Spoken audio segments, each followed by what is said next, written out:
बिस्मिल्लाहिर्रहमानिर्रहीम। अस्सलामुअलैकुम। आप देख रहे हैं ताज 92 न्यूज़। नजर डालते हैं आज की हेडलाइंस पर।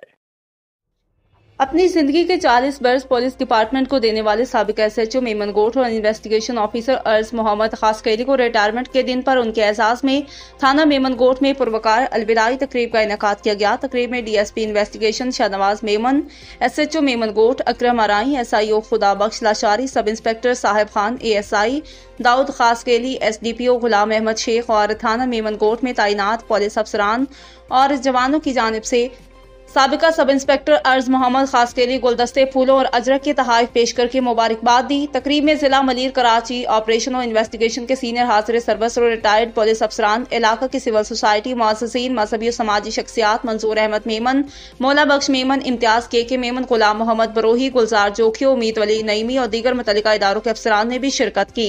तकरीब में अर्ज मोहम्मद को जबरदस्त खराज तहसीन पेश करते हुए अफसरान ने कहा, जिस दौर में कराची शहर में दहशतगर्दी अरूज पर थी, रोजाना की बुनियाद पर टारगेट किलिंग के वाकयात होते हैं, उन दिनों में अर्ज मोहम्मद ने हिम्मत और भारी से अपने फ़राइज़ को सरअंजाम दिया। उनकी खिदमत को कदर की निगाह से देखते हुए आज की ये तकरीब मुनक्किद करके उनकी सर्विस के आखिरी दिन को यादगार बना रहे हैं। इस मौका पर पुलिस अफसरान और इलाकाई मुअज़्ज़िज़ीन ने ताज न्यूज़ से गुफ्तगू करते हुए क्या कहा, आइए सुनते हैं। यादगार थिया है यो 2016 में हिते SHO रही वियो आहे ऐं उन वक़्त में तमामु हालात जेको आहे सो मेमन गोठ जा ख़राबु आहे ऐं हिन तमामु महिनत कई ऐं तमामु जेको आहे सो कोशिशूं करे ऐं अमन अमान क़ाइमु करायो। ऐं हींअर बि असां वटि इन्वेस्टिगेशन में हूंदो हो काफ़ी जेके अहिड़ा मुश्किल केस आहे जेके असां हिननि खे ॾिनासीं, जेको हिन पंहिंजे बहितरीन तरीक़े सां ख़ुशि असलूबी सां जेको आहे सरअंजाम ॾिना। ऐं हींअर जॾहिं त रिटायर थी वियो आहे असां पंहिंजे मुअज़्ज़िज़ीन खे जेको आहे सो मेमन कम्यूनिटी खे बि घुरायो आहे, ॿियनि मुअज़्ज़िज़ीन खे बि घुरायो आहे जेके आया आहिनि जिन जी हिननि हिमत अफ़ज़ाई कई आहे।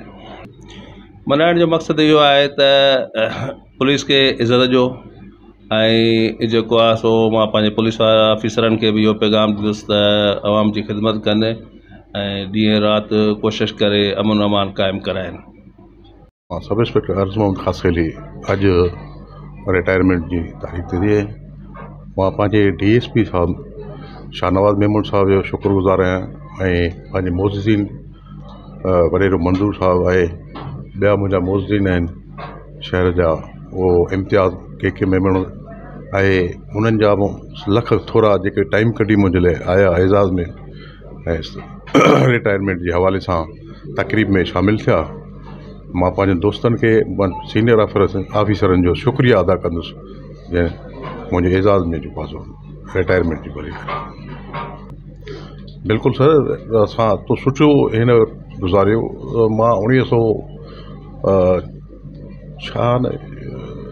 SHO हुयुसि, मुंहिंजो काफ़ी ऑफिसरनि सां सुठो रिलेशनशिप रहियो ऐं सुठी ड्यूटी कई थी। इंशाल्लाह अल्लाह ख़ैर कंदो। मां पंहिंजे मातहत मुलाज़िमनि जे लाइ इहो मैसेज ॾींदुसि त पंहिंजो सीनियर अफ़सरनि जी इज़त कनि, उन्हनि जो सुठो रिस्पेक्ट कनि ऐं सभ खां पहिरियों तव्हां इन्वेस्टिगेशन DSP शाहनवाज मेमन साहब उनजो थोराइतो आहियां जंहिं असांखे अॼु मुद्दू कयो। उन जे दावत ते असां हिते हाज़िर थियासीं त अर्ज मोहम्मद खासकैली साहब सब इंस्पेक्टर जेको हाणे हिते इन्वेस्टिगेशन अफ़सर हो उन जी अलविदाई पार्टी रखी वई ऐं अर्ज मोहम्मद खासकैली पहिरीं असां वटि हिते 2016 में SHO बि रहियो ऐं हिन माण्हूअ उन वक़्तु बि वॾी महिनत कई ऐं जफ़ाकशी कई। हिन मेमन गोठ खे अमन अमान क़ाइमु रखण लाइ असां जस ॾींदासीं, पर असां चवंदासीं को सुठो ऑफिसर रिटायर थियो आहे, उनजो ॾुख आहे त को सुठो ऑफिसर पुलिस डिपार्टमेंट मां हलियो वियो। वरी ख़ुशीअ जी ॻाल्हि इहा आहे त माण्हू जेको ऑफिसर पंहिंजो वक़्तु सुठे नमूने सां गुज़ारे ऐं रिटायरमेंट थिए त हुन में ख़ुशी जी ॻाल्हि बि आहे। तंहिंजे करे असां अॼु हाज़िर थियासीं ऐं अहिड़ी रीति साईं असांजो SIO साहब खुदा बख्श लाशारी साहब उहो बि हिते आहे, अकरम आराई साहब, ॿिया जेके अफ़सरान आहिनि ऐं उन्हनि जो बि असां थैंक्स कंदासीं जो उन्हनि असांखे हिते घुरायो ऐं हिन में शिरकत कराई। दोस्तनि खे मुंहिंजे तरफ़ां अस्सलाम वालेकुम।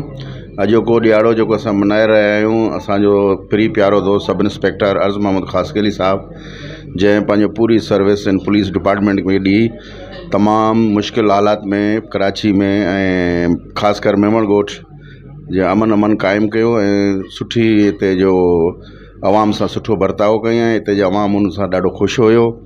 हुन हिते बहसियत SHO PS मेमण ॻोठ ड्यूटी सर अंजाम ॾिनी। हाणे इन वक़्तु असां वटि जेको आहे इन्वेस्टिगेशन में मौजूदु आहे। हाणे इन्वेस्टिगेशन मां जेको आहे उहो रिटायरमेंट थिए पियो। असां अॼोके ॾींहुं 14 मार्च ते 2023 ते हुनखे ख़ुशि आमदेद चऊं था। दिलि जी गहराइयुनि सां जेको ॾींहुं मल्हायूं पिया। असांजा सीनियर ऑफिसर जेके आहिनि DSP शाहनवाज़ साहब, DSP शाहनवाज़ मेमण साहब, SHO मोहम्मद अकरम आराई साहब ऐं DSP मेमण ॻोठ ऑपरेशन ऐं ॿिया बि असांजा जेके बि हिते जा पुलिस ऑफिसर थाणे जा सभु तमामु मौजूदु हुया। इलाइक़े जा मोज़ज़ीन जंहिंमें असांजो वॾेरो मंज़ूर अहमद मेमण साहब, मौला बख़्श मेमण साहब ऐं के इम्तियाज़ साहब, उन खां अलावा जेके असांजा सुठा दोस्त ॿाहिरि इन इलाइक़े जा मोज़ज़ीन आहिनि उहे तमामु आहिनि जंहिंजो नालो एतिरो नथो वठी सघां जो टाइम तव्हां वटि घटि आहे। ऐं सुठे तरीक़े सां मल्हायोसीं। ऐं अर्ज़ मोहम्मद ख़ासकिली इन पुलिस डिपार्टमेंट में आयो। उन शुरू में सिपाही रैंक में भर्ती थियो आहे। उन जदोजहद मुंशीगिरी में कयो आहे, वरी वॾो मुंशी बि रहियो। उन खां बाद जेको SHO रहियो, मुख़्तलिफ़ थाणनि ते कराची में SHO रहियो आहे, मुख़्तलिफ़ जेको आहे न थाणनि ते। ऐं उन औकात में रहियो जंहिं में हालात ॾाढा ख़राबु हुया।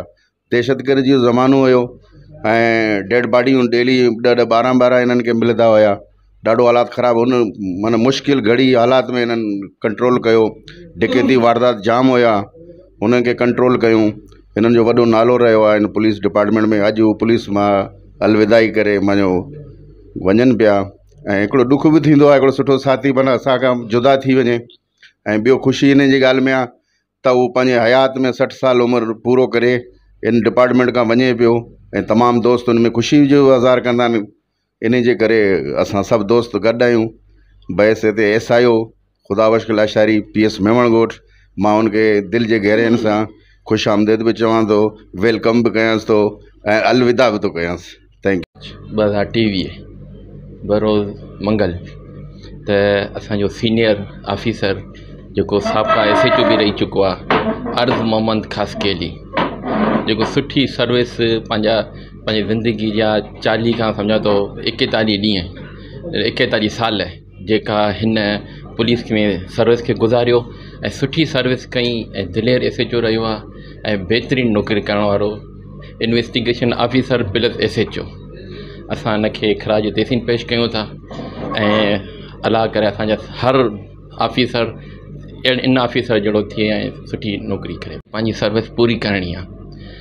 इन ॾींहुं करण जो मतिलबु इहो ई आहे कि ऑफिसर जी हौसला अफ़ज़ाई थियो, उन जी वारसी करण ऐं रिटायरमेंट खां पोइ बि सम्झनि था असांखे सीनियर ऑफिसर असांखे सुठो एज़ाज़ ॾिनो ऐं असांखे हौसला अफ़ज़ाई कयूं ऐं असांखे इज़त बख़्शियूं। इन जो मतिलबु इहो ई आहे कि असांजे रिटायर ऑफिसर बि असांजा हाज़िर सर्विस आहिनि, उन लाइ क़ाबिल इज़त आहिनि ऐं क़ाबिल तहसीन आहिनि।